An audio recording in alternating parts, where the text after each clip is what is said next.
everybody, welcome back to the channel. This is Yogita Joshi, your teacher for the day. As you know, we are going to start a new series, and this series is about tense voice narration. This is the first video. ਪਿਆਰੇ ਬੱਚਿਓ, ਤੁਹਾਡਾ ਸਭ ਦਾ ਬਹੁਤ ਸਵਾਗਤ ਹੈ।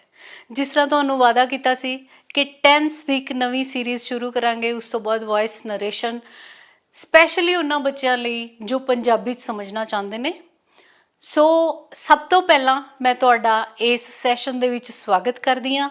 ਉਸ ਤੋਂ ਬਾਅਦ ਮੈਂ ਤੁਹਾਨੂੰ ਦੱਸਦੀ ਹਾਂ ਕਿ ਮੇਰਾ ਨਾਮ ਯੋਗਿਤਾ ਜੋਸ਼ੀ ਹੈ ਔਰ ਮੈਂ ਇੰਗਲਿਸ਼ ਲੈਕਚਰ ਦੇ ਤੌਰ 'ਤੇ ਕੰਮ ਕਰਦੀ ਹਾਂ। फ्रीडम फाइटर कुंदन सिंह सरकारी सीनियर सैकेंडरी स्मार्ट स्कूल भैणी बागा जिला मानसा।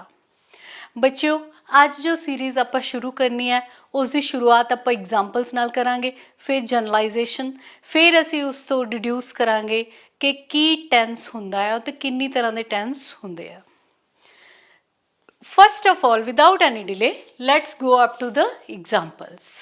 सब तो पहला उदाहरण देख लो बच्चों, उदाहरण तो तुहानू पूरी अगे गल समझ आ जानी है। Examples number 1, I walk, simple sentence, मैं तुरदा हाँ जां मैं तुरदी हाँ।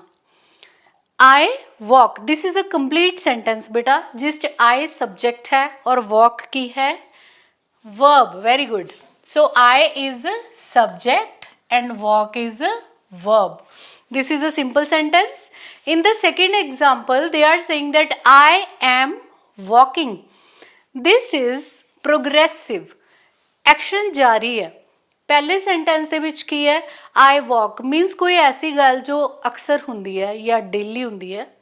ਦੂਸਰੇ ਦੇ ਵਿੱਚ ਕੀ ਹੈ? I am walking, ਇਸ ਸਮੇਂ ਜਦੋਂ ਮੈਂ ਤੁਹਾਡੇ ਨਾਲ ਗੱਲ ਕਰ ਰਿਹਾ ਤਾਂ ਮੈਂ ਤੁਰ ਰਿਹਾ ਜਾਂ ਤੁਰ ਰਹੀ ਹਾਂ। I am walking. Third example is I have walked. मेरा एक्शन कंप्लीट हो गया। Now I am sitting और now I am doing something else. मैं तुरना सी तुर लिया। I have walked. मैं तुर चुकी हाँ। This is known as perfect tense, जिस एक्शन कंप्लीट हो गया। So इत्थे जेड़ा एक्शन है that is daily और often। इत्थे जेड़ा एक्शन है that is continue right now। इत्थे जेड़ा एक्शन है that is complete। तो फिर फोर्थ सिचुएशन की हुई बेटा, I have been walking for an hour। इत्थे की है कि असी टाइम लिमिट सैट की है कि कुछ समय तो ये काम है जिहड़ा हो रहा है ते हुण भी ये काम की है जारी है। I have been, इस दे विच has been, have been लगदा है प्रेजेंट च और पास्ट च लगता है हैड बीन, फ्यूचर च लगता है will have been, shall have been. So quickly we go through that here action कुछ टाइम पहला स्टार्ट होया, still continue, still continued. So 4 situations हो गई। ये 4 सिचुएशन सानू अलग अलग तरह की टेंस दे विच लैके जांदियां ने और ये सब कुछ जो मैं तुहाडे सामने रखा है दिस इज प्रेजेंट टेंस। लेकिन प्रेजेंट तो इलावा भी तुहानू पता ना कि 2 टेंस होर हुंदे आ। Yes, you are right. Present दे नाल टेंस एक पास्ट भी हुंदा है, एक फ्यूचर भी हुंदा है। इस 3 तरह के समय तो इलावा कोई भी होर समा संभव नहीं है। या तो कोई चीज़ प्रेजेंट वर्तमान च हो रही है या पास्ट भूतकाल च हो चुकी है या फ्यूचर भविख काल च होनी है। So on the basis of these examples we can say that we have 3 tenses, past tense, present tense and future tense. In the past tense, action done in the past. In the present tense, actions are going on now.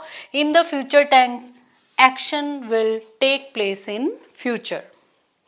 Now, to define, we can say that tense refers to the way verbs are used to indicate time.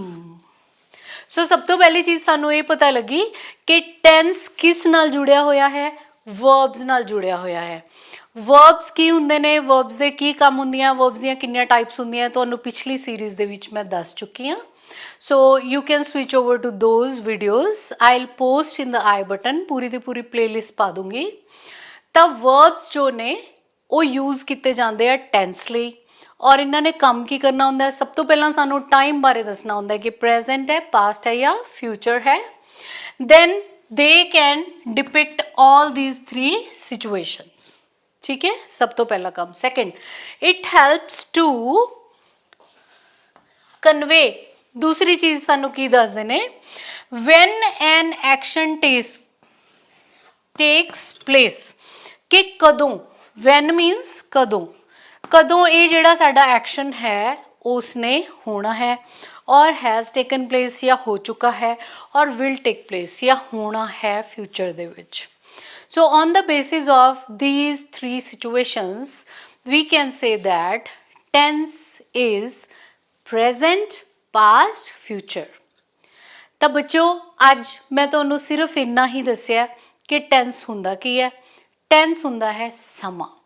ਸਮਾਂ ਕਿੰਨੀ ਤਰ੍ਹਾਂ ਦਾ ਹੋ ਸਕਦਾ ਹੈ? ਸਮਾਂ ਵਰਤਮਾਨ ਹੋ ਸਕਦਾ, ਭੂਤਕਾਲ ਹੋ ਸਕਦਾ, ਭਵਿੱਖ ਹੋ ਸਕਦਾ। So we can say that time is of 3 types: present, past, future.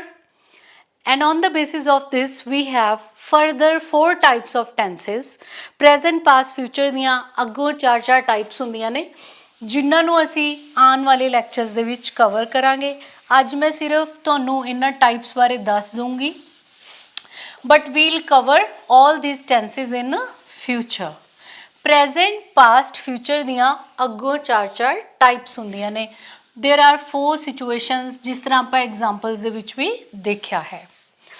सो चाहे प्रेजेंट है, चाहे पास्ट है, चाहे फ्यूचर है, in all these cases the first type is simple, इसनों अस सिंपल भी कह दें, और we can say indefinite.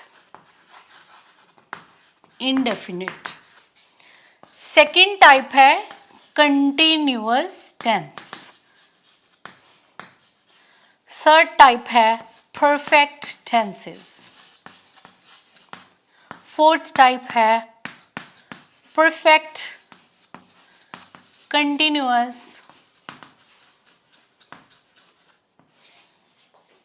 tense। So on the basis of these types we'll see further episodes in this series। ਤਾਂ ਆਪਾਂ ਇਹਨਾਂ ਚਾਰੋਂ ਟਾਈਪਸ ਨੂੰ ਲੈ ਕੇ ਪ੍ਰੈਜ਼ੈਂਟ, ਪਾਸਟ, ਫਿਊਚਰ ਦੀਆਂ ਤਿੰਨਾਂ ਦੀਆਂ 4 ਸੰਭਾਵਨਾਵਾਂ ਦੇਖਾਂਗੇ।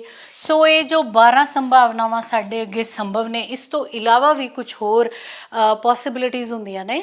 Will see in coming episodes.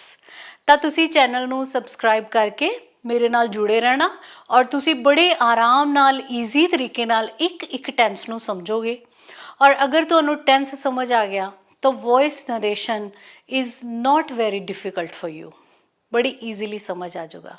I hope you like the session, you will not forget the things that I have told you, तुसी हुण नहीं भूलोगे।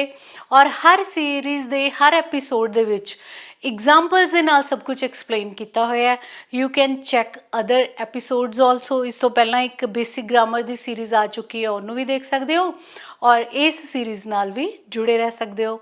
Now I take leave, have a very nice day, stay tuned.